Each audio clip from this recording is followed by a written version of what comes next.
All right. So let's start at the top of the mat. And we'll bring our hands together. We're going to do a bunch of shoulder stuff also toward the beginning of class because headstands and pincha mayurasana are very shoulder intensive. Let's just bring the hands together. Close the eyes. Start to draw your waistline back. You could also think of it as drawing your belly toward your spine. You could think of it as tucking your tailbone slightly down. Or you can think of it as tucking your ribs slightly in. All of those cues are for the same thing.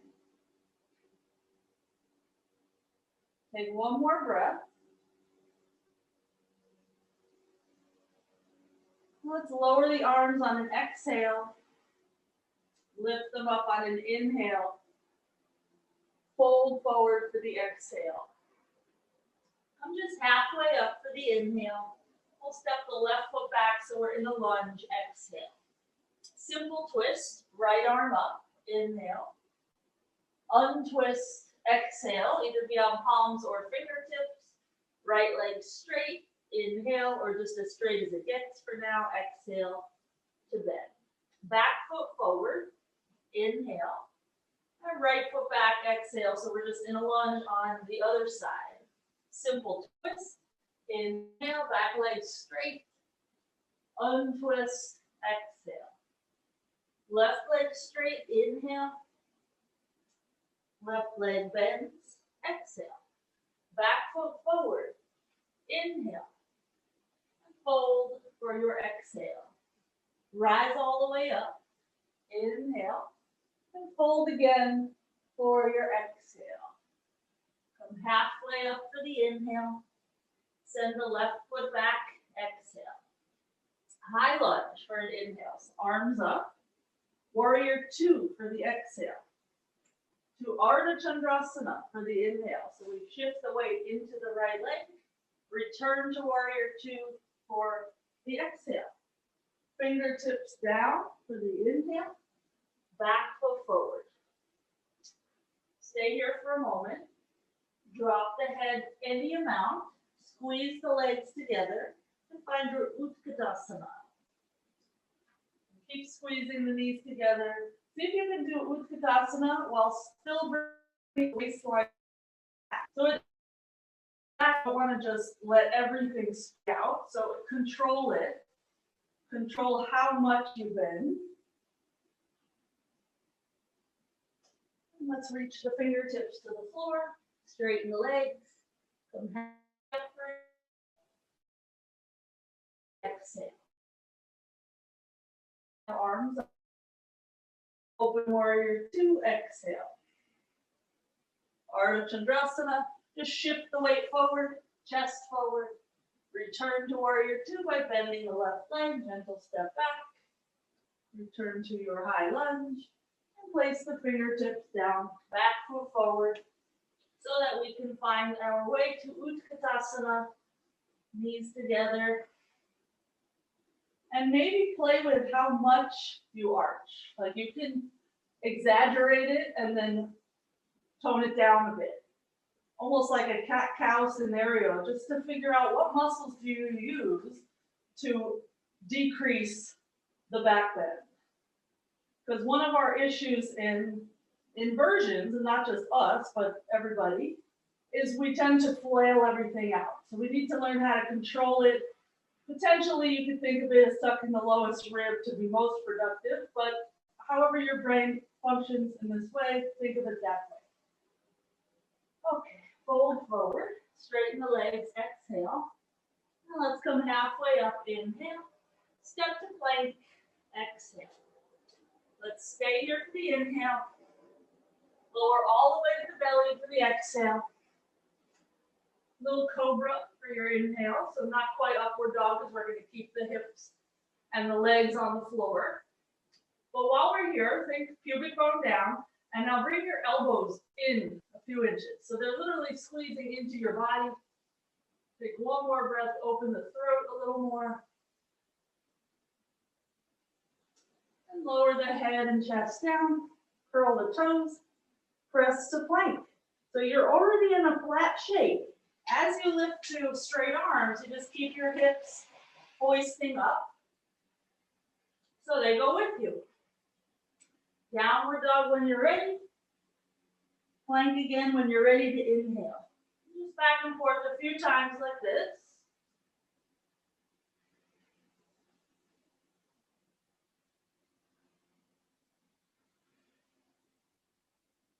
The next time that you get to downward dog, we'll just lift the right leg up high. We'll stack the hips so the toes are as high up as they can go.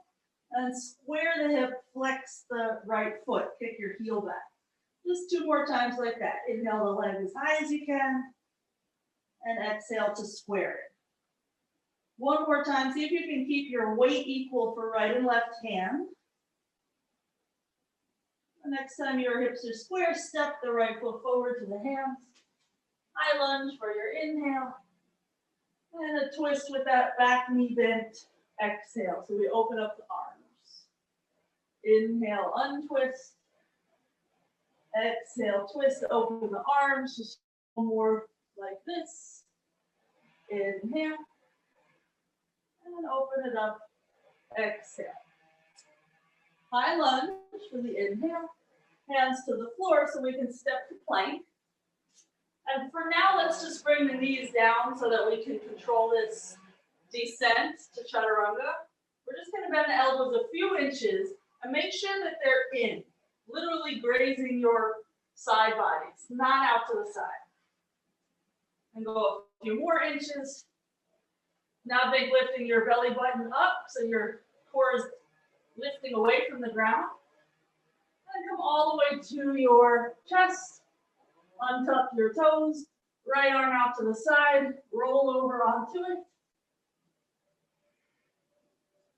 And once we're here, you can do anything with your left hand. You can reach it back or keep it in your visual. But control how much your back is bending. Okay, come through center over to the other side. Left arm out. Roll over.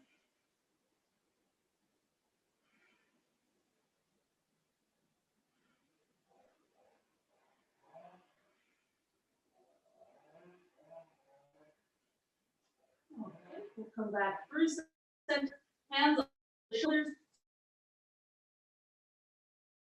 Let's cross your kneecap. Your tailbone toward your heels. And keep that strength in the core as you squeeze your forearms toward each other to get your arms straight. Find your downward dog. Lift the left leg up high. Inhale, stack the hips so your toes touch the ceiling. Exhale, square it up. Flex the foot. 2 more times. Inhale. Try to keep your shoulders level. Exhale, square. Because it's very tempting when the leg comes higher. The shoulders get all wonky. That's going to make for difficult inversions. So we just try to set ourselves up for success later. Let's step that left foot forward. Find your high lunge. And 3 times we twist. It's an exhale, open, and an inhale to your lunge. 2 more times. You decide how much you bend that back leg. Try to look at your left thumb when you reach back. Okay, and after that last one, hands down. We'll step into plank.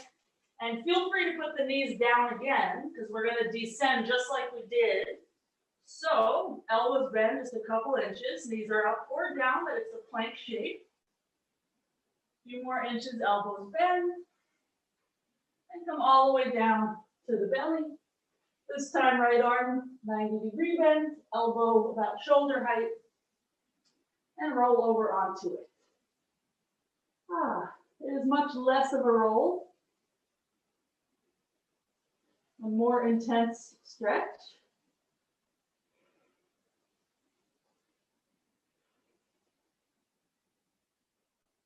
And through center over to the other side. Line the elbow up with the shoulder. Don't forget that you have bandhas. So think pubic bone to belly button perhaps to help you control the torso so that you don't just flop over. Ooh, I definitely need to do this stretch more. Okay, let's come through center. We'll curl the toes. Find your upward facing dog. So if you lift your knees, that will give you a little wiggle room so that you can roll over to the top of the foot and we'll roll over to the soles of the foot. Shake out the head in downward dog so that you're not tense. Right leg up high, inhale. Step to the hands, exhale. High lunge, inhale. And let's wrap the right arm under the left. So it's like eagle arms, but not eagle legs. And when we do this, we're going to try to get palms together, may or may not happen, and elbows up and thumbs away from your face. If you keep your elbows real close to your chest, it won't be quite as much stretch. So once you're there, straighten your right leg for your inhale and rebend for your exhale.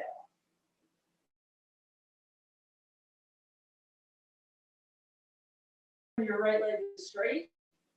So you just have to squeeze your eyes together a little more.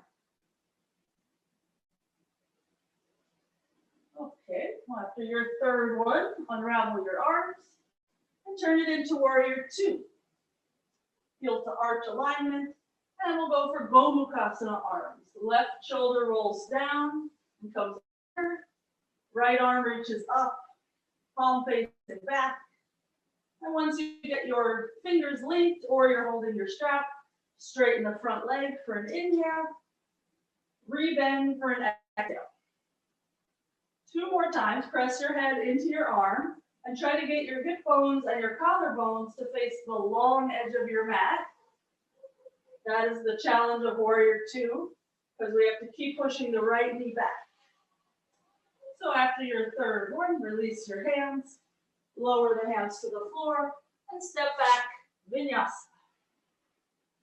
We'll meet in downward dog on the other side. We'll lift the left and bring it to the hand. High lunge.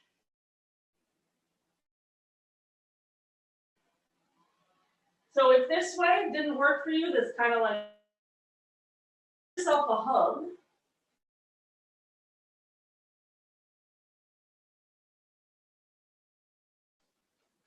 We'll straighten that left leg. Two more times. Things on the right.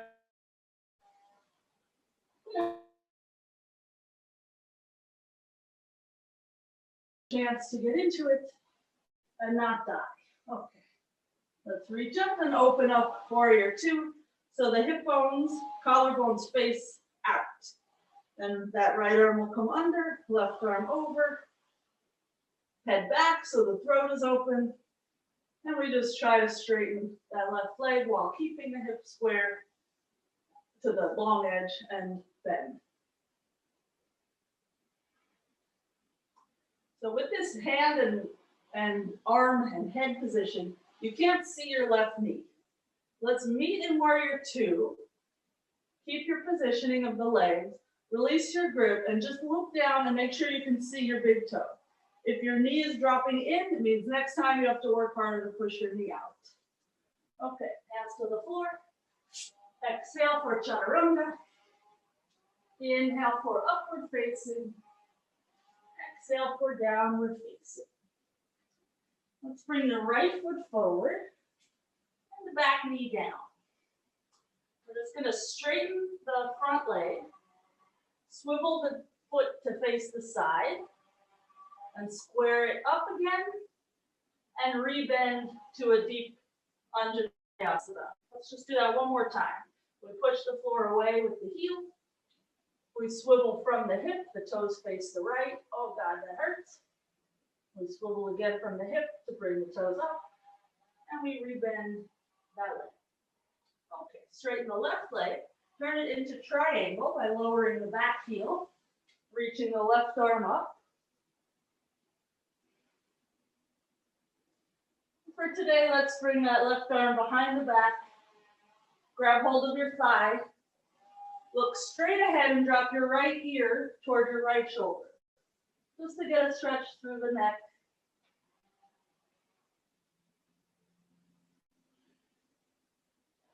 Take one more breath here. We're going to test the strength of the legs and core in just a moment. Let's bring the head to neutral. Belly in if it's not already. And reach your right arm out alongside your ear. This might inspire you to bring your waistline back because it will literally go into your forearm. Let's rise up, slip that left hand out. Inhale. Hands to the floor for chaturanga. Exhale. Or skip it and just go to downward dog. We'll meet with our left leg in front for Asana, right knee down. It needs to be far enough back so that when you straighten your left leg, you have this thigh bone about vertical. So straighten the leg for your inhale, swivel, toes face out for your exhale. Don't bend the leg. Inhale it up again, and then bend the leg so your left heel is pulling you forward. And straighten, pushing you away. Quads engaged, swivel it out to the side. And face and the knee. We'll lift the right heel. It stands our knee or triangle. Quads strong. Right arm back. Try to get all your 5 fingers to the inside of your thigh. Takes a lot of rolling the torso and shoulder. And drop your left ear toward the left shoulder.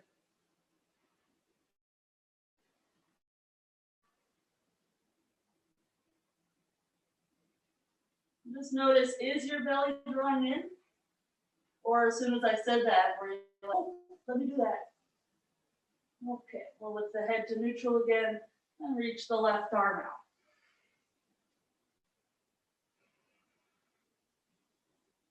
One more breath here. We'll use an inhale to rise up and an exhale for chaturanga. Upward facing, inhale. Downward facing, exhale. Let's bring the right foot just center on the mat. We don't have to step it all the way forward.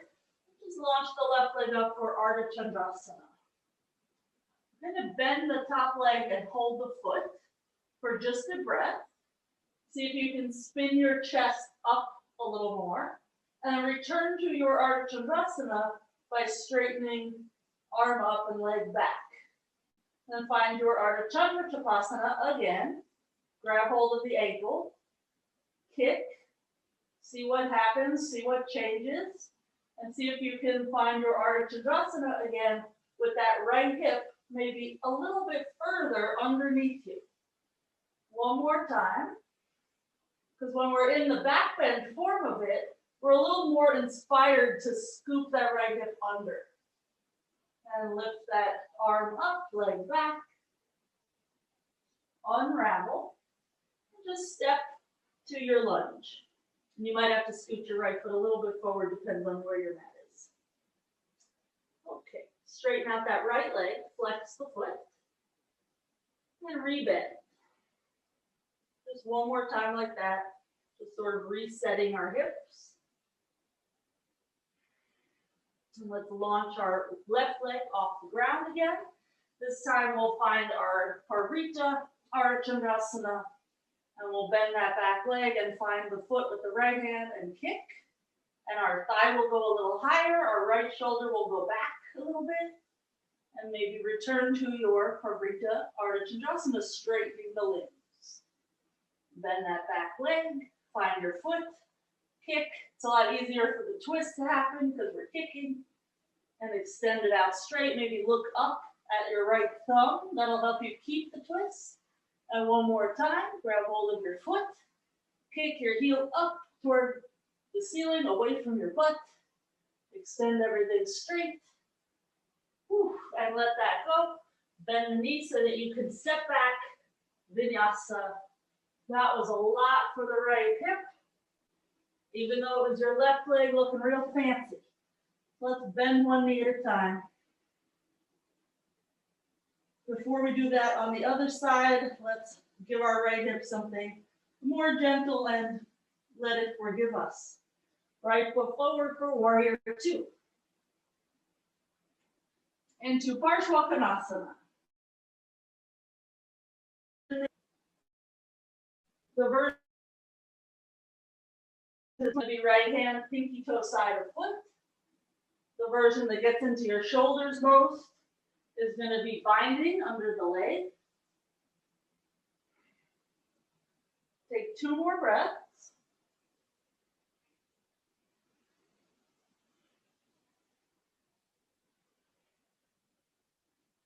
Undo whatever we have established. Walk your right leg into pigeon.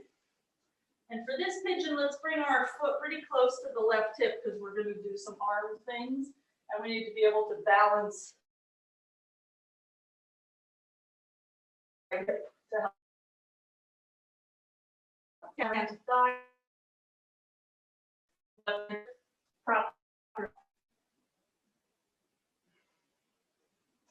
And when you can, reach behind you for opposite elbows and curl over your forearms. If that's going well, interlace your fingers and reach your knuckles toward the back edge of your mat. And it's similar to when we grab our ankle and we kick back, just that we have to work a little bit differently. But it's a similar stretch. Take one more breath.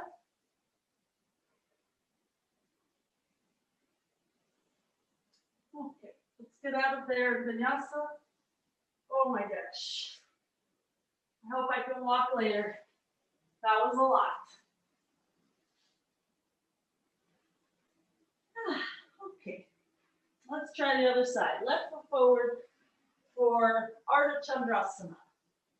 Right leg up, right arm up. There's our starting place. Ardha Chandrasana, hold onto your ankle or foot and kick. And then you're twisting up a little bit more. And let it go in. Find your straight limbs and find your limbs. Notice how your standing leg reacts to this back bend. The more your right foot moves back, the more your left hip has to go under. Straighten it out again. Bend it again. This is our last time in the bent form. This is Ardha Chandrasana. We straighten it out for Ardha Chandrasana.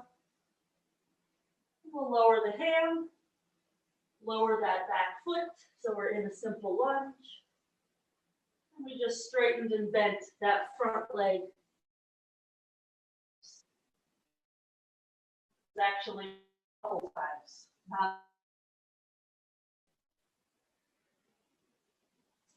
Okay, so we can launch up into the twisted version called Viparita, Ardha Chandrasana, or Ardha Dandasana. So we start with our weight nicely on that left foot. We'll bend the back leg, find the foot, and kick the toes up to the ceiling. Try to keep your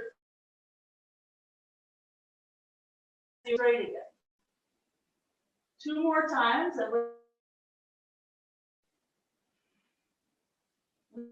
That left shoulder is even kicking, but we try to the legs are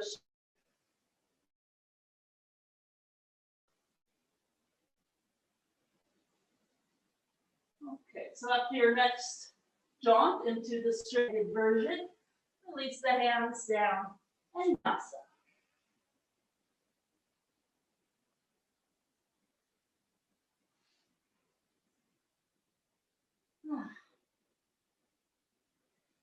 Left foot will step forward for a warrior two. Somehow I thought this was going to be a way to forgive us, and then it ended up being difficult. So, for Parshvakonasana, whatever version you did, if you're reaching your right, look at your hand, rotate in your shoulder, pinky finger angles down. That's a very important shoulder rotation for a lot of things, but one of which would be Mukta Hasta Shirsasana C. If you don't know what that is, do not worry.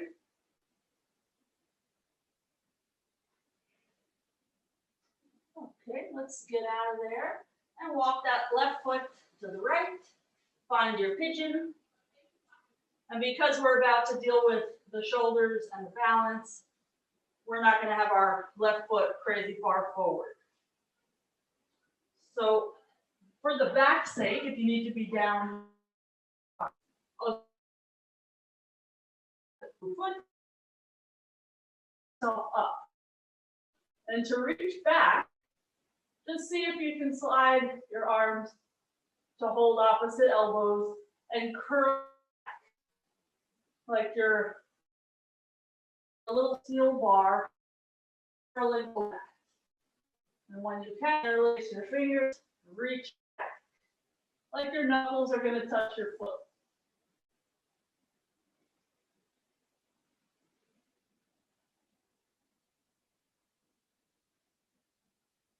Oh, Lordy, this is hard.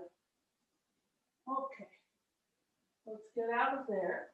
That's a really great prep for a king pigeon if that's ever something that you want to do. Just put that prep in your back pocket. Let's take a vinyasa. And we'll meet in downward dog. Once you get there, just pedal out the feet.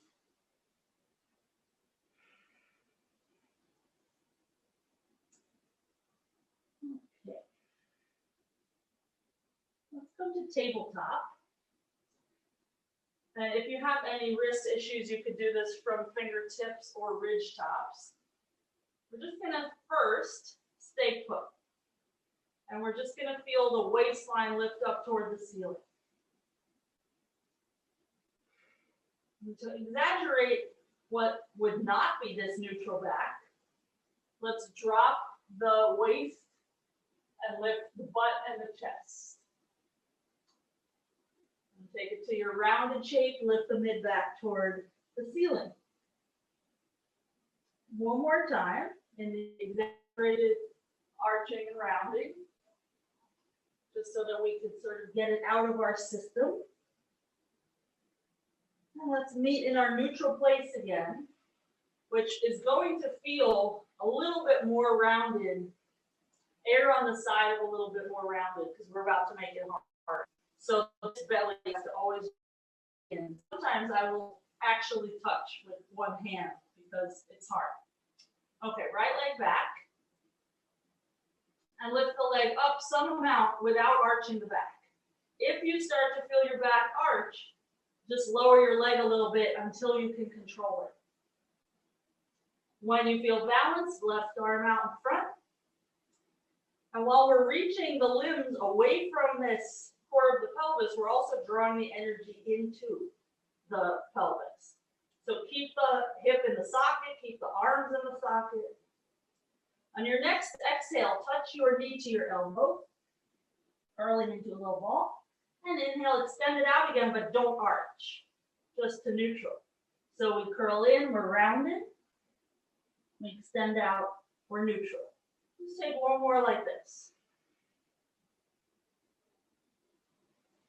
And let's lower the hand and knee whenever you're ready. And we'll just try the other side first. Make sure you're comfortable neutral. Then slide the left toes back. That might be enough. It might be that if your left toes lift an inch, you start arching. So just be honest with how high you want your left leg to be. And when you can, extend your right arm out here.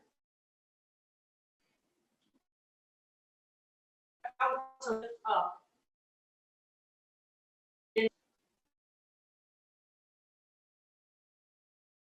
Touch our knee to our elbow. And extending out, we'll try to keep the belly drawing in, even though it's not quite the exaggerated round. It's easy to find the belly drawing in when our elbow touches, and it's harder when the limbs straighten. Let's take one more. We'll lower the hand and knee. slowly inhale to arch, and downward dog for the exhale. There's a lot going on there. I felt it a lot in the triceps as well. Okay, right foot forward, quarter turn to the left, Viparita D. We're going to reach for our big toes, inhale, and head down for the exhale. Try to roll the shoulders toward your hips, so away from your ears.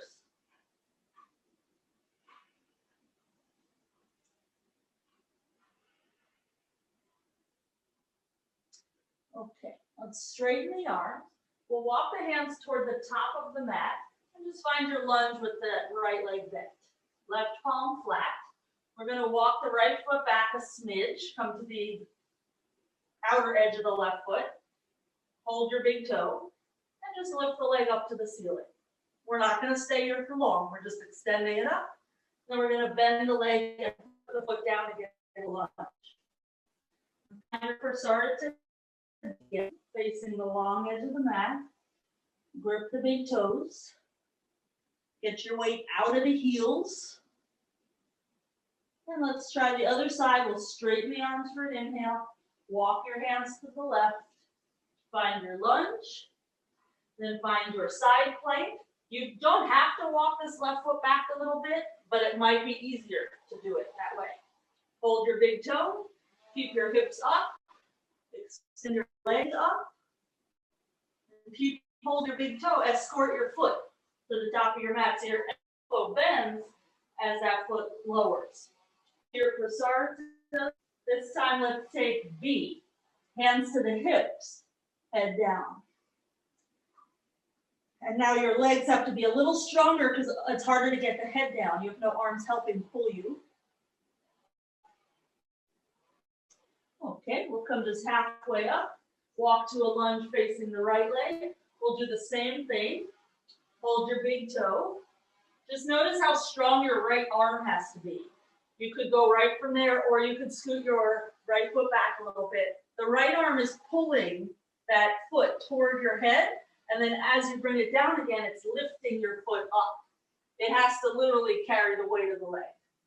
Come around through your center place, take your B position again. Viparita Padottanasana B. Squeeze your elbows toward each other.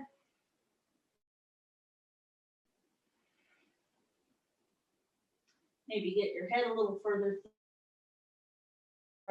awake. Right hat, left hand, yogi toe lock grip. We kick that foot up. And we bring that foot down. Okay, let's walk all the way around to the right. We'll bypass the Viparita stuff, and we'll just come into a long Asana so that our right shin is maybe 30 or 45 degrees from the floor. If you can balance here, hands to the hips, squeeze the elbows toward each other.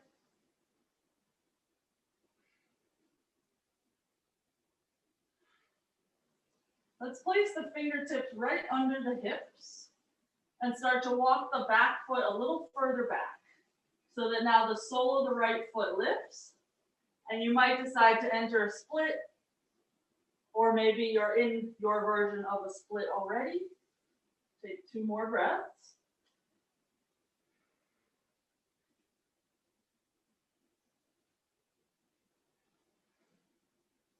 We'll return to our lunge. So that left knee is just going to start scooching forward, controlled by that left foot and ankle, actually. It's like the little tugboat is that ankle. We're going to attempt our Vashisthasana again and then into our split again. So if you've never done this transition, just have a look-see, but most of you, I think, have done it. So we're holding our big toe. We'll lift the leg up to where it was already a few times. Then as we come forward, we're going to keep the leg straighter so that we can slide it out into a split. But it's the same idea of you have to hold the big toe and keep that right elbow bent. So just try a little venture over to your side plank. and your return to your version of a split. And once you get back into your version of a split, we'll turn it into pigeon. Rock to the right hip, bend the right knee, square up again. This time, let's attempt a bit more of a hip stretch. So when we had that right foot close to the left hip, it was we were going a bit easy on our hip because we had to deal with some other stuff. We're still going to deal with other stuff, but now just maybe open a little more. Okay, let's reach the right hand back for the inside of the left ankle. When you can, left arm also goes back. And we'll kick.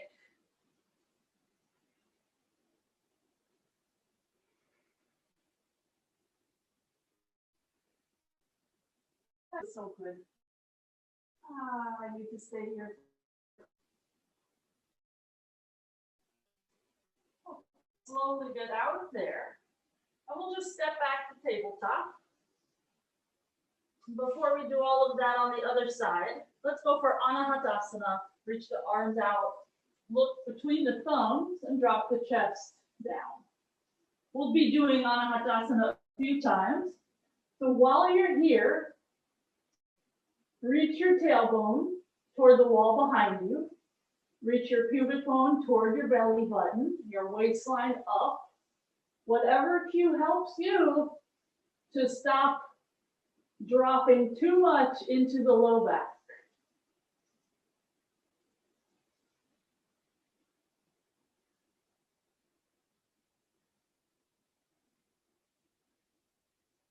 Okay, let's come forward again and just find your downward dog. Shake out the hair. I'm going to spin around with you, are fine as is. All right, we'll just step that left foot forward. We'll scooch that right leg back a bit so that it's a long Anjaneyasana. But still possible to keep the sole of the left foot on the ground. If you can, place your hands on your hips. So in this long shape, it's really tough to square the hips. Notice how much your legs are working. When you get to your full split, you should still be working this hard. Don't just rely on your flexibility and plop down onto the ground. Okay, fingers under the hips. Start to slide yourself out a little further, and the sole of the foot will face front.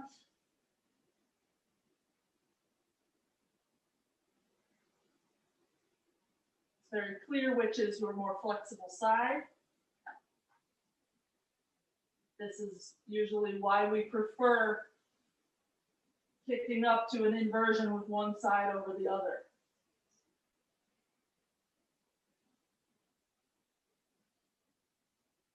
Okay, we'll start scooching that right knee in again so that we can take our lovely side plank into split.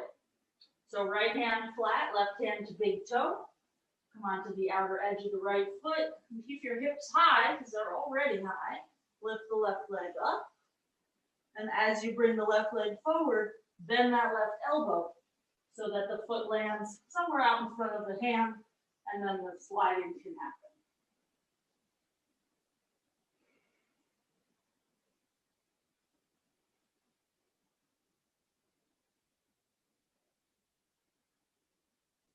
Okay, into pigeon. Left leg bends. Right yourself again. Run over to the hip that you did in order to bend the leg. If cheating is really tempting, put something there under that hip. And it doesn't really matter which hand you reach back with first, but sometimes folks only want to reach with one hand, in which case I think for our case, it would be opposite better. So the left hand would reach back. And then you can decide, do you want to do the other hand also? Try to interlace all the way to the webbing so your grip is solid. Notice that your grip is on your ankle, not your foot, and your foot is flexed. This is very useful information for your Galavasana. So the place that your fingers are interlaced is where your connection would be with your shin and your arm in Galavasana. If the foot points to slide off that spot, it is a very compromised arm balance. Okay, let's slowly get out of there. Vinyasa.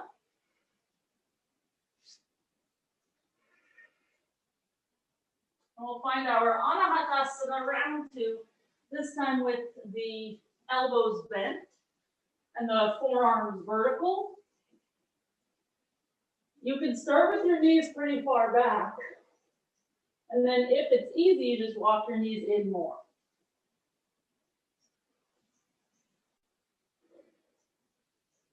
So we're trying to see between the forearms, the throat is that open. But once you get into the position, you can even close your eyes. It's not really about where you're looking, but your chin is down. Chest is potentially down, maybe even armpits down, but draw your belly in, thereby making it harder. Okay, let's slowly get out of there. Ooh la la. Downward dog. Let's recover in downward dog.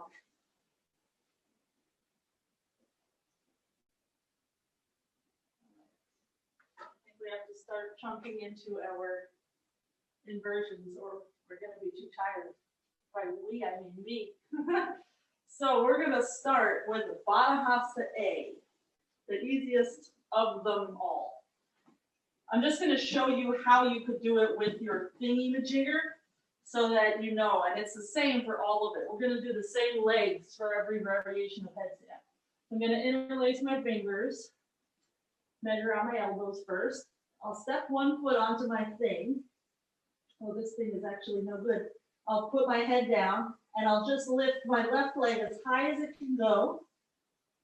And very slowly with control, that right leg comes up to meet it. And you'll just stay for a breath or two, then try to come down with the left leg and then lift up with that left leg. So we're just doing each side, even though one is going to be your preference. And the device, this little blanket block, whatever you have, just makes it so that your hips are higher. Then you don't need to be quite as flexible because you need your top leg to get high enough that the bottom leg doesn't require a jump.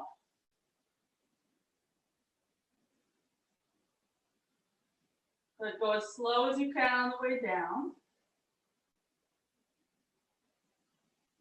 Good. All right, so you're so used to this, you're very calm right now. There's no panic going on. Everything is smooth. Let's try that same exact thing from Baddha hasta C. So it starts even the same. The elbows are in the same spot. The head is in the same spot. But then we just place the palms flat. We walk it in. We have one leg try to reach over the plane so that the other leg can be lighter. And we just go super slow so we could change and then do the other side. And just try to stay as calm as you were on the A position.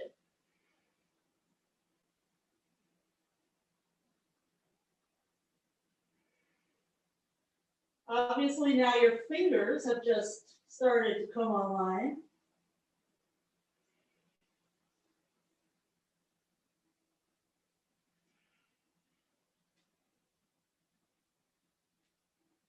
Good. Was it that different? It was. It was. So we need to start to meld those two a little bit more together, at least emotionally, because then we're gonna, in like, I don't know, 10 minutes, we're gonna try it again with Stanuasana. So we'll come back to that very soon. Let's just meet at the top of the mat. just stand up. Actually, not really the top of the mat. Go more for center of the mat because the process of Galavasana it takes up a lot of room. So right ankle to lower left thigh. And let's do a few of the preps we did yesterday because Carrie wasn't here and they help. They help my hips for sure. So first, let's just lower our elbows down. So the right elbow touches the knee, left elbow touches the foot, and then lift yourself up again. Let's do that like 2 times, just so that you practice hinging at your hip. Your center of gravity is pretty low. Okay, so let's hinge at the hip. We're going to slide our forearms underneath the leg and stand up and pick the leg up. A little platter of leg food. Lower that foot down again, or I should say the ankle down again, and release your hands. Let's just do that one more time. So you're holding the foot with that left hand, but there is no change in that flex of the foot. So just because you're applying some kind of pressure doesn't mean that the ankle has to get all weak and weird. Okay, let that go. Let's try the other side before we go to the arm balance because my hips are exploding.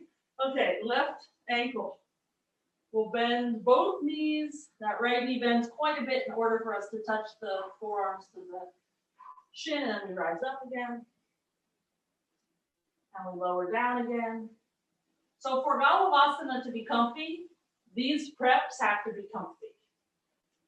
Let's try the other one. Dive it on down. Lift the leg up. So we're trying to lift the foot, but not the knee, so that this stays relatively straight line. And bring it down again. Because Galavasana is really a huge hip stretch. And we'll rise up again. And we'll lower it down again. And let it go, just stand. Okay. So another prep we did yesterday is from tripod. We tried to touch our legs to our arms. So we'll do that. I'll face you, and if you know what I mean, go ahead and do it. So tripod will lift up, and once we're up there, we'll bring the right ankle to the lower left thigh. We'll bend the left leg and try to touch the foot and knee to the elbows, and then lift up again. And let's just do twice per side. When we do want to actually take it to a headstand, we're going to have to be more precise about where our foot and knee go, and that is what makes it challenging. But right now, we're building hip flexibility, core strength, trying not to die, basically. Okay, come on down, have a rest. Your rest could be child's pose or kneeling. I'm going to go for child's pose.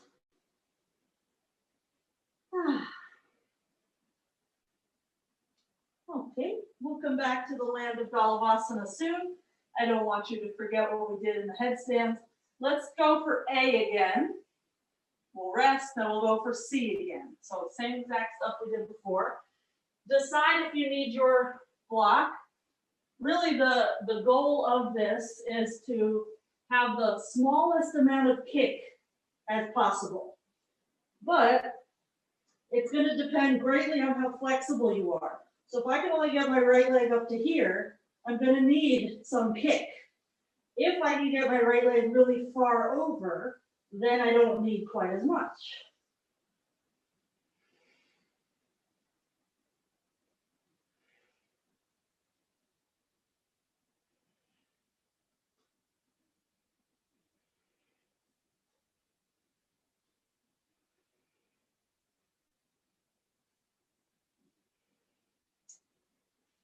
Whenever you're done with both legs attempting, take a rest.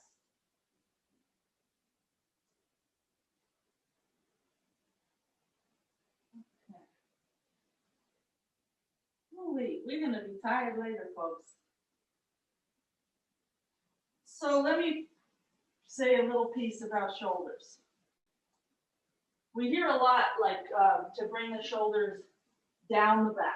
Like if you were doing something like this. But when you go to a headstand or a handstand, you actually have to go up.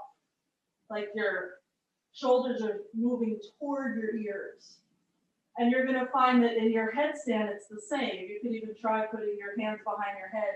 You have to push down. And it's not like you're making yourself tense, but you need to keep yourself in a line. And when you're in pincha mayurasana, there is the dip of the chest, and then there will be the rolling back and down of the shoulders, but not when you're straight up and down. So let's try Baddha hasta C. Measure out your elbows. You can interlace your fingers so that you know where your head should be. Then palms flat, knees up. Walk your feet in as close as you can so that your butt goes higher. And then when you can, your right leg will go up so that you have, or either leg will go up, so that you have as many joints stacked as possible. And the leg that's up is going to stay really strong. Just like if you were in a standing balance, your standing leg has to be really strong.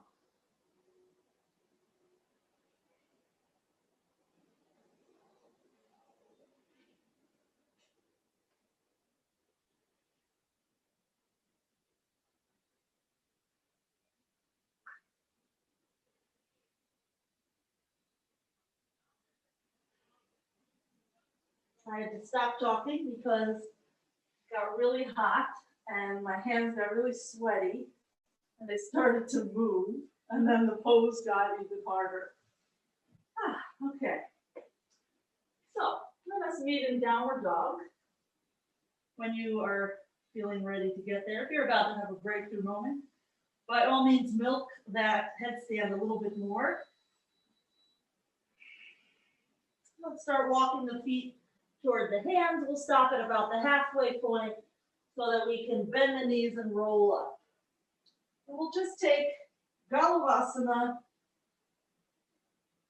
I'm trying to decide, do we want to do it to tripod? Yes, we do. Why not? So just try your best. It might not work for everyone. So when you're in your flying pigeon, your right foot is flexed. And you're going to try to get your armpits close to your shin bone. Place your hands about 12 inches in front of your left toes. Lift your left foot. You can lift it all the way up or not. And lower your head down.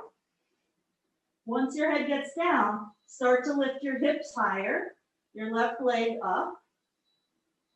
And then think of that balance point that you had when we were lifting before. You try to get your joints kind of in a line so that the second leg has an opportunity to rise up as well. So let me see, because I see some standing around going on. And if flying pigeon is what you're doing, then do that. But definitely just standing is not an option.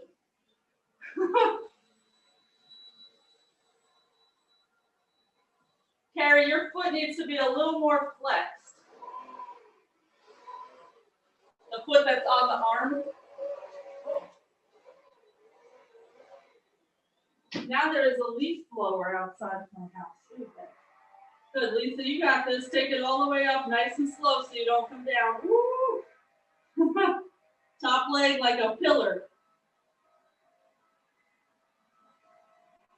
Okay. You can, the leg that's bent, it can just kind of hang out and slide off your arm. But it's going to be the lifted leg that's responsible for getting your body up there. So let's do another little prep before we do the other side. Let's go for double pigeon. And we did this also yesterday. I think it's nice to just figure out where to put the arm. So flex the foot like crazy. It doesn't matter which leg is on top, because we're going to do both. And try to get your forearms to the ground. It's possible that doesn't work because your hips will not agree. But whatever is happening, this is not changing. And we're going to put our arm kind of in this little nook so that the shin bone is on the back of the arm and the top of the foot is on the side of the arm. And then let that go and change sides. And if you're doing it like with a block or something under your knee because your hip is not that open, it's still exactly the same concept. So really we're dealing with this ankle right now. And you'll apply some pressure in with the foot. So that when you're upside down, the foot is pressing in and the shin bone is pressing down. The more the shin bone presses down, the easier it is to keep your hips up. Okay, so let's give it a try. Come to your flying pigeon, left ankle to lower right thigh. And feel free to watch first, because then I am going to watch you, so you'll either end up doing it twice or whatever. So my hips are already up. If I let them come down like this, it is way harder to get them up again. So keep them up as you lean forward. And it's really just a tipping over. So my elbows are moving toward each other just a bit so that I can fit on the shin bone. My hips are still up. And I'll bend the elbows a little more so I can lower the head. And the top leg is going to get up as high as it can. I'm going to have to unhook my foot from my arm now. And I'll try to do it slowly so that I can control it a bit. And once your foot is unhooked, now it's just abs and pressing your hands down. Triceps, squeeze it. Vinyasa out of it.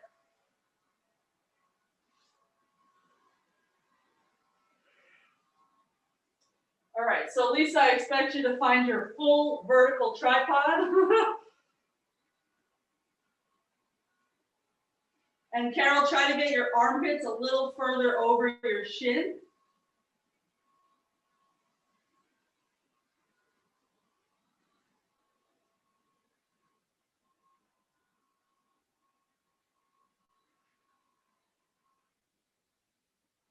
Oh, easy side, Lisa. It wasn't even a thing. Okay. So you just have a lopsided thing. Okay.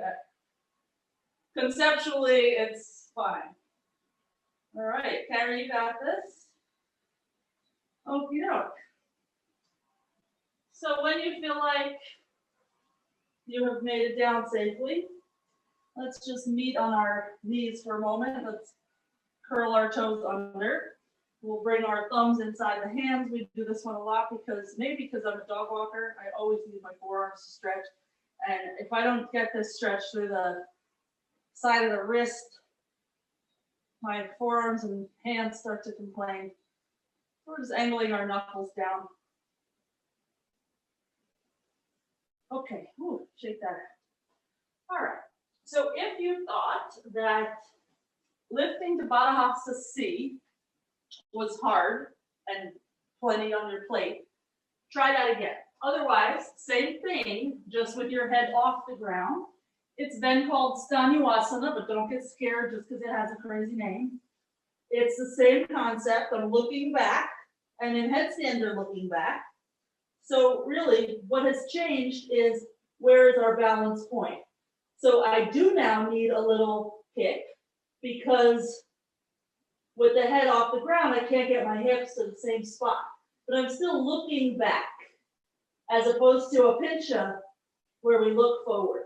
And I have that little jump there that I want to eliminate over time, but for right now, it's still there. So give it a try. When you are kind of flailing your legs around, try to keep them in the sockets as best you can.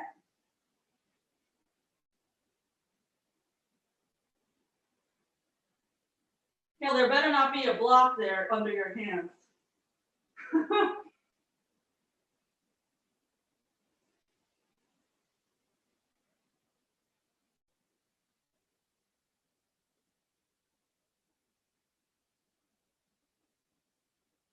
Lisa, tuck your chin just a little bit.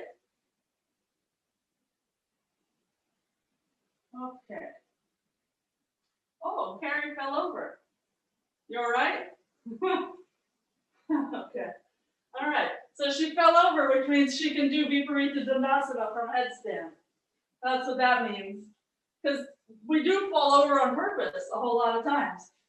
Okay, so let us try. You're not going to like this, but we're going to try it anyway. Stanuasana into headstand. So that means we start with our head off the ground, and then we're going to try to place our head gently on the floor. The balance is going to have to shift. If you have a wall there, this will be no problem because strength-wise, it's fine. But balance-wise, it's very, every millimeter matters. So first, just find your balance with your head dropped, your head off the ground. You're looking toward the back of your mat.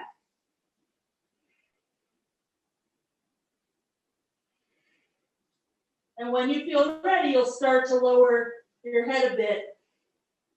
And you'll still be looking at the back of your mat. Your hands are still really active, pressing down, your legs squeezing into each other. And see if you can lift your head off the ground again, returning to your Stanuasana. Oh, I thought it, but I didn't make it. It's a fight. It's a fun fight, but it's a fight.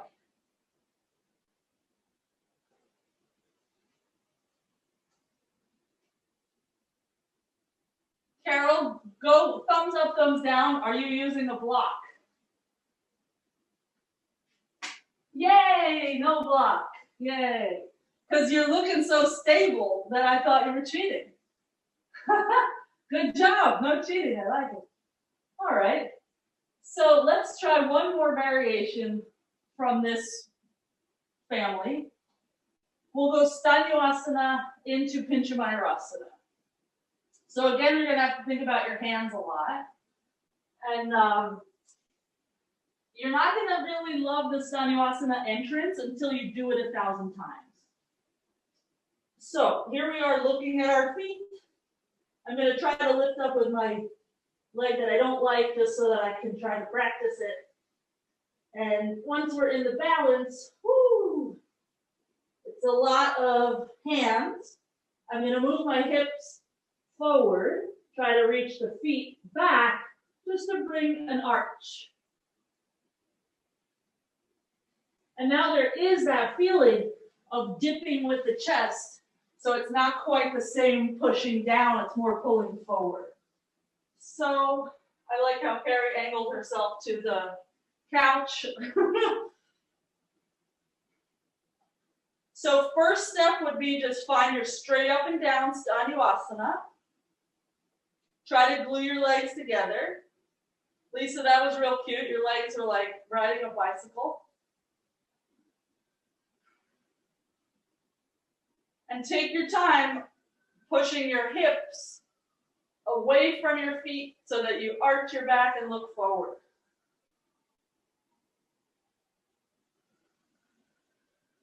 Good. All right. So we'll try that again after we've done some more back bend stuff. Lisa, one thing I'm noticing for you is your toes are touching, but your legs are kind of not. And there was a moment where you squeezed them together, but then they fell apart again. So you might have to think more about your knees coming together. All right. Let us meet in downward dog.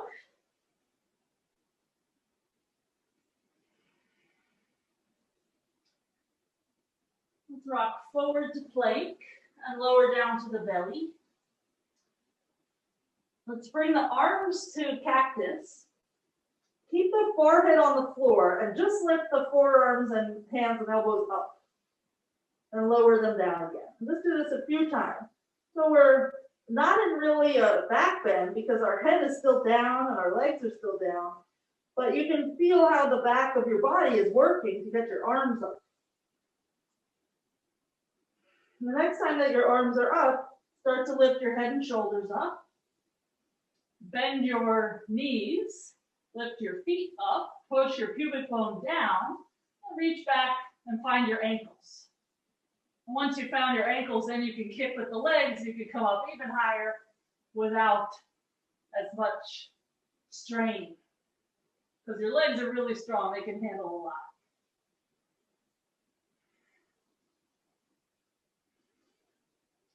Okay, slowly come on down. Hands under the shoulders, upward facing dog, inhale, downward dog, exhale. Whew, okay, let's come on to the shins. We're not going to quite come into Supta Virasana. We're going to do something a little worse. So I'm just rocking side to side to get my calf muscles out of the way. You can deal with your calf muscles any way that you want. Make sure your toes are facing back, however. Arches just right outside your hips. All right, we're just going to place our hands on our feet, come down to the elbows, and then lift our butt up. And when we lift our butt up, we're going to find our chest open. And slide your hands to your heels and lower to the crown of the head. Keep pushing your hips up as high as you can. Either stay here so that your elbows help prop you up, or hold opposite elbows and try to get your forearms down to the floor where you can see them overhead. Your toes are pushing into the ground to get your hips up. Your thighs are working like crazy. Take one more breath here. Urdhva Mula Supta Virasana. Okay, release the hands to the floor and come down to Supta Virasana, just because that is the easiest exit for this pose. Let's start to prop ourselves up, come into Virasana, sitting. Place the hands, downward dog.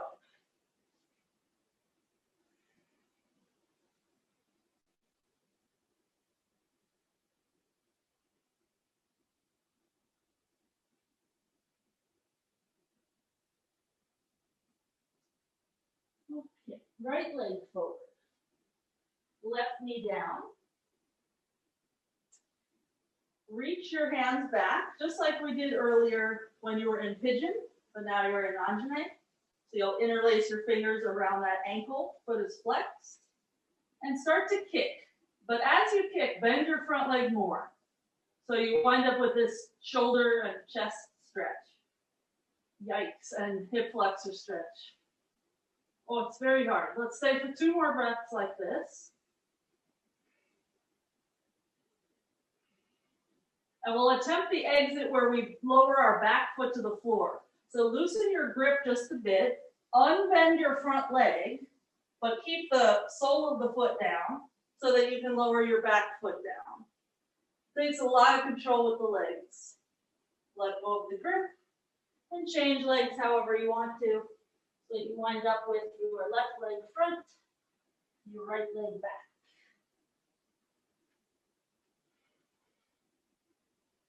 Reach back, interlace. We'll go for 5 breaths here, just dealing with the chest opener, but also we're learning here how to squeeze the thighs together for balance. That left heel digs into the floor to help us bend the front knee more.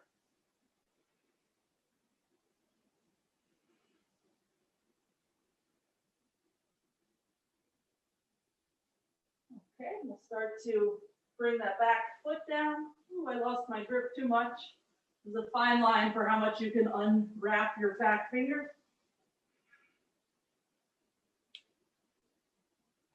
Ooh, I fell out of it. Hopefully you didn't. And we'll somehow come through center place and vinyasa.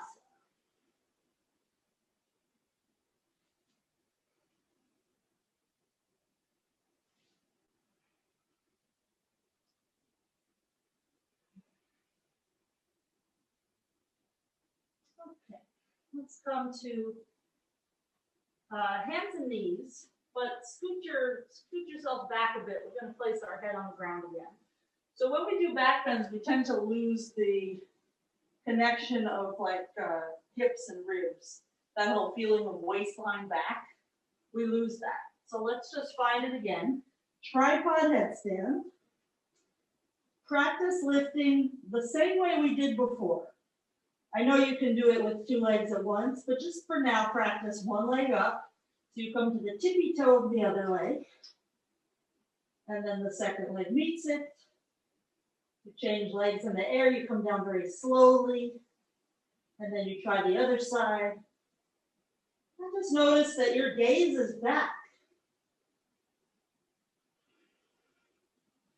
Once you've done both sides, just come on down, have a rest in child's pose.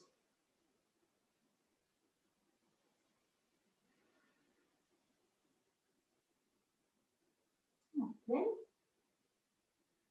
So we're going to do, without changing sides right now, just pick your favorite leg to start. We'll go Stanuasana to pincha. Then we'll rest, and then we'll do the other leg.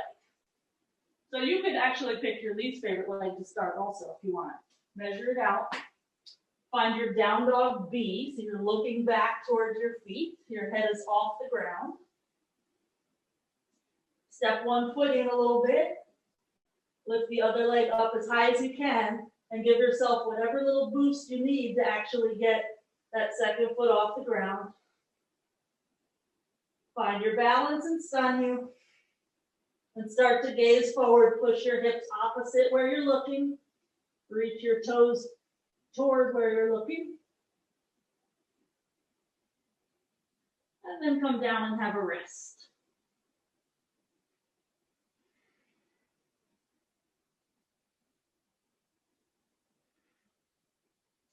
And then we'll do the other side. So the object here is just to go slow. So that's why we have this that might help us get our legs up without quite as much kick. The more we kick, the more we're just getting lucky if we stick the balance. And we want to control our luck as much as possible.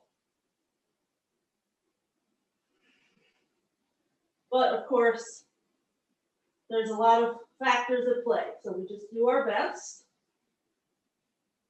I don't even know if I'm going to get up on this side.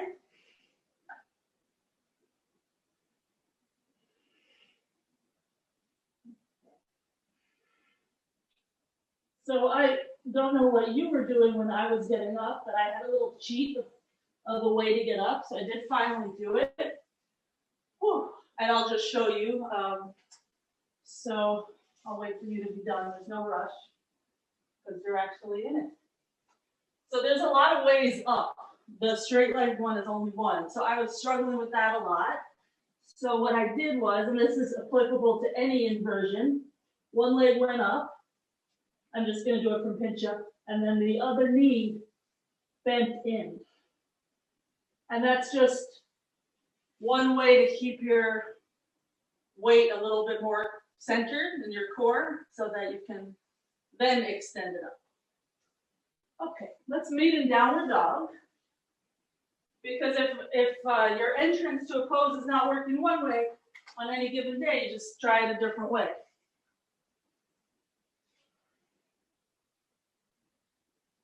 Okay, let's rock forward to plank. And go knees, chest, chin for one of my favorite poses of late. Knees in a little closer. Either hands stay for support or interlace and lift your forearms up off your butt.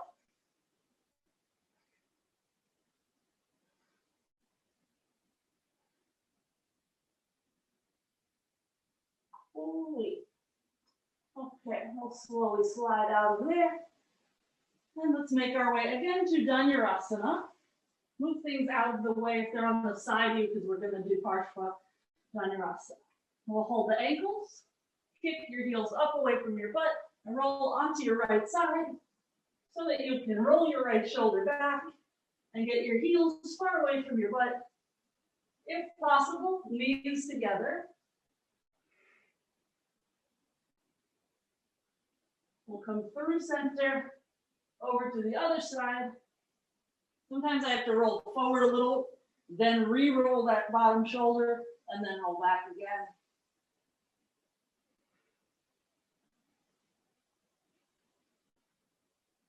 Okay, through center, kick, 3 more breaths.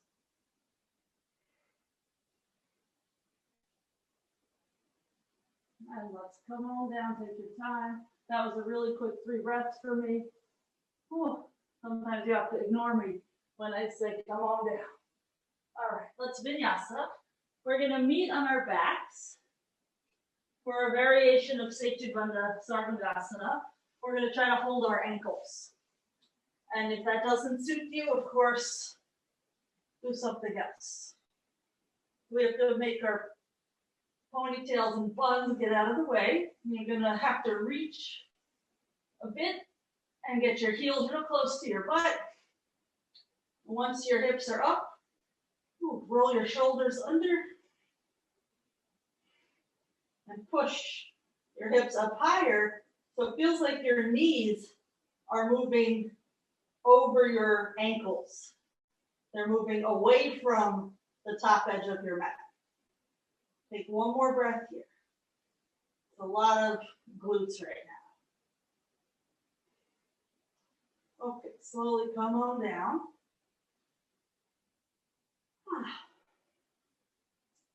All right, let's attempt one more variation of Setu Bandha.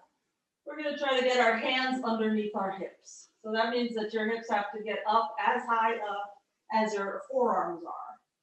So I like to come onto the balls of the feet, get situated with all 5 fingers outside of the hip, and then lower the heels down again. Try to keep your shoulders on the floor here. You know, it's tempting to have the shoulders up, but if you are pushing into your feet, your shoulders will be down. The same concept of your knees are moving over your ankles.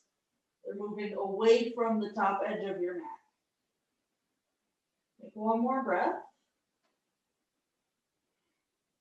And then come on down. Oh, Lordy. Okay.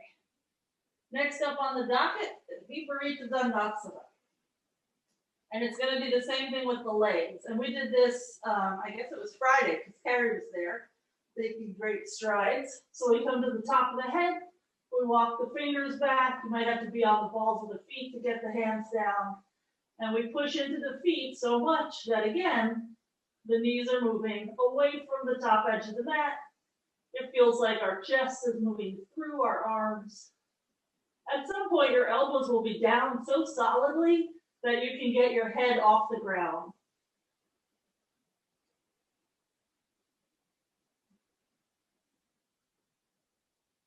Take 2 more breaths there. I'm coming down because I want to see you. Okay, good. All right, come on down. All right, just so we can get the feeling of rocking, we'll go to Urdhva Dhanurasana, because there's a lot more mobility when we have fewer body parts on the ground. So we'll just have 2 hands and 2 feet on the ground, Urdhva Dhanurasana, and then we can rock over and back.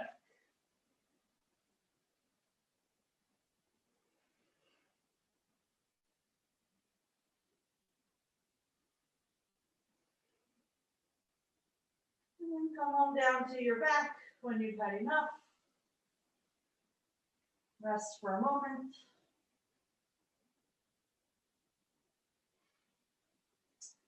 We're going to work on getting from there, where you just were, into Ustrasana. We've done it from Ustrasana before. It's hard to say which side is harder, the getting up or the getting back. One way there's more strength required, the other way there's more faith. So I'll just show you both sides and you can play with it. So here's your Urdhva. I'm going to make it a little smaller by walking my feet back. And I'm going to rock to the balls of the feet and I'm going to push myself up. So it took a lot of strength, but mentally it was fine.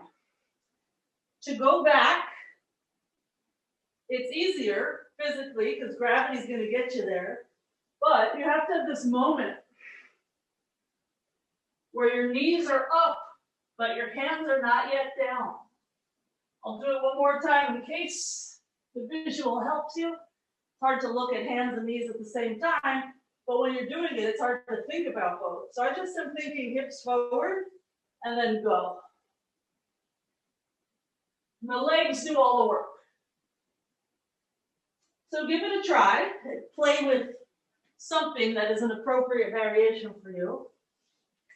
all that business I was saying a few minutes ago about pushing your feet down so that your knees move over your ankles, away from your top of mat. It's exactly the same action,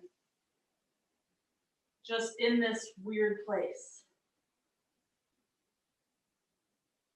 Oh, Lisa, and we did one similar to what you did once. We did like from here into your squat, arms forward, like full feet down thing. And that was a prep we did once. And when you come back to the knees again, lift your hips up, yeah. So that might get your feet in the mood. But really there's, I don't know, I'm never really in the mood for this pose, but it is a lot easier than it looks.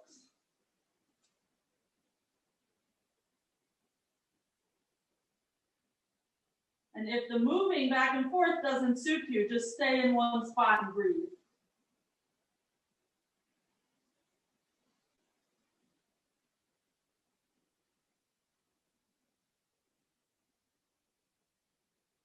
So Lisa, you know how in Galavasana you have to keep your hips up away from the feet?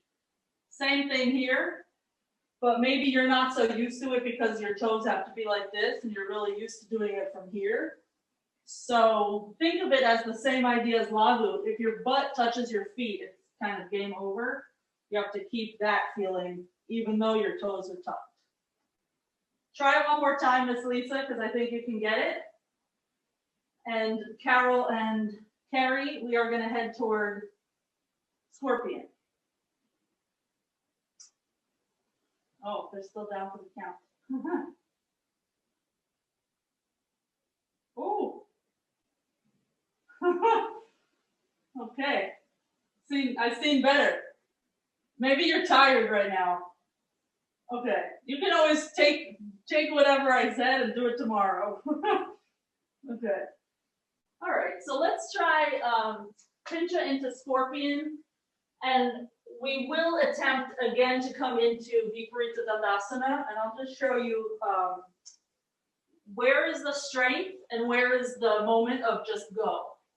So I'll measure out, hands down. I'm going to attempt to find my pincha in a controlled way, but there is still a little kick because that is the flexibility factor.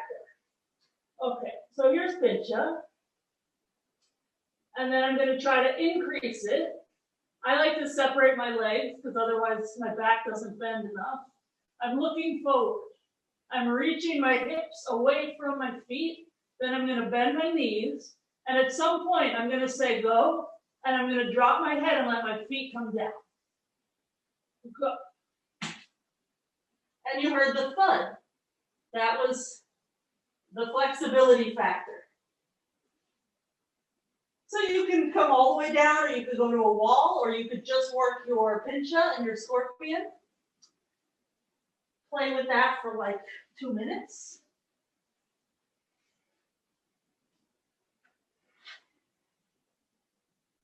Woo! Now, Carrie, your couch is too high. It was too easy.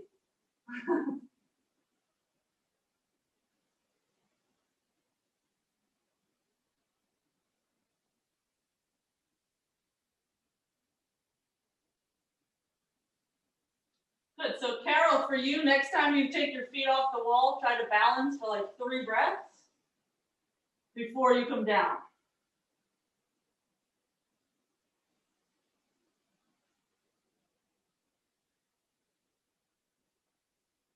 Carrie, that was the cutest exit I've ever seen in my life. I love it. I wish we had that on video. Classic.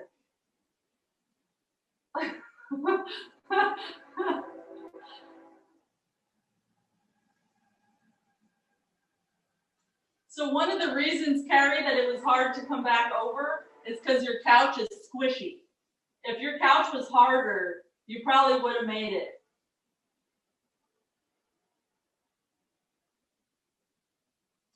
All right.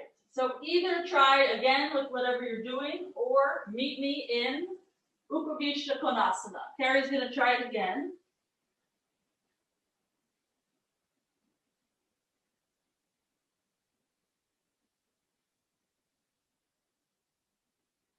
And now you're bringing your neuroses into it. Your fear got in there, Carrie. All right, seeds have been planted. We're going to say good enough. Let's make a pillow with our forearms. Just drop the head.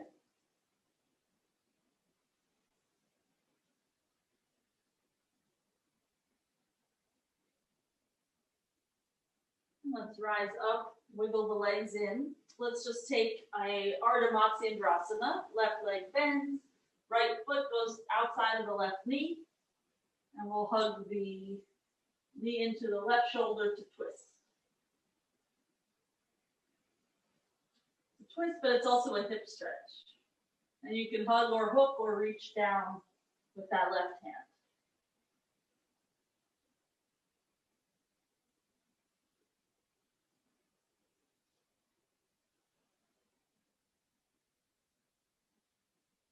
Okay, unravel, try the other side.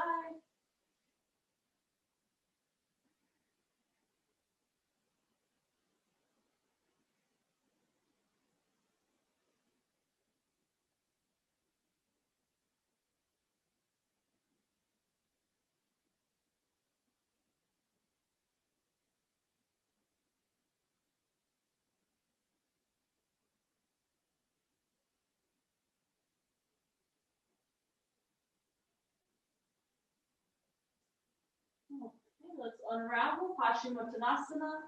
Extend the legs out straight, fold over onto them, or you can always bend the knees. If you have a bolster, you can put it on your thighs and lay on it.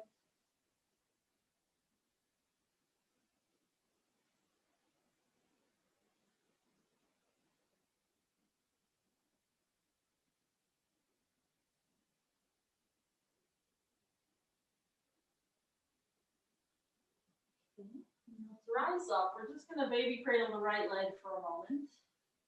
We're almost done, I promise. Just move it a little bit side to side. This is also good for the back after back bends. Good for the low back, good for the hip. Because that's really, your hips work quite a bit in your back bends. Your hamstrings work. Okay, let that go. Try the other leg.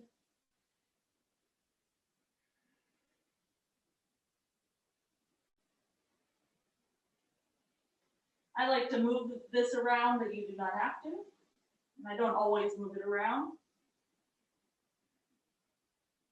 Okay, let's let that go. Find your cross-legged position. It might be a lotus, it might not. We're going to reach the arms behind the back. And if you're in lotus, you're going to hold your feet, your toes. So your right leg came in first for your lotus, so then your left arm comes around. And then your right arm comes around. And if you're not holding your feet, just hold opposite elbow. We'll fold forward. If you are in lotus, you're going to feel your heels digging into your core, just to the side, to your belly button. It is said that that is good for digestion.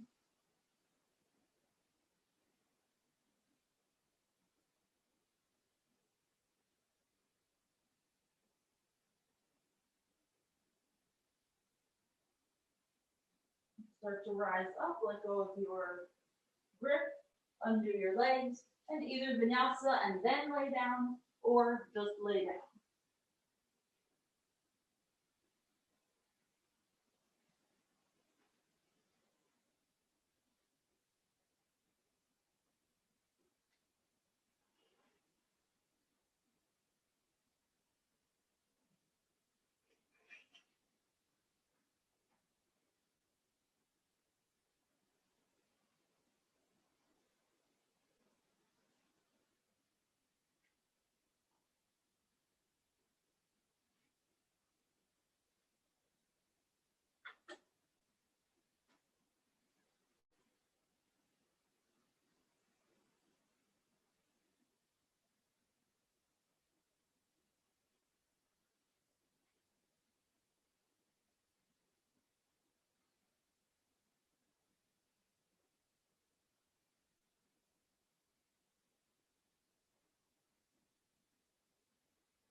Use the next minute to go through whatever process you need before sitting up.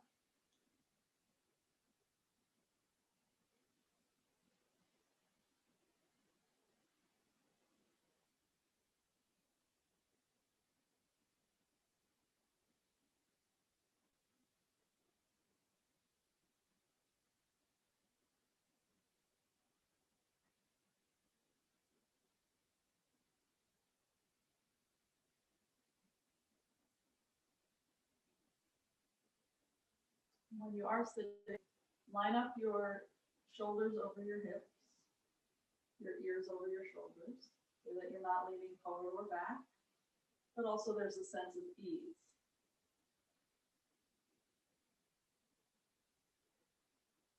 Same thing we want to accomplish in an inversion, a sense of ease, the stacking of the joints, comfort, sustainability.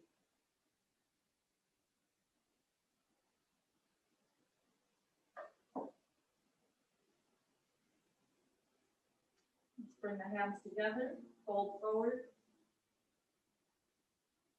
Namaste.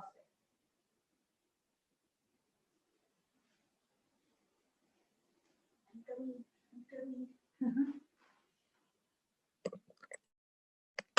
All right. Thanks, y'all.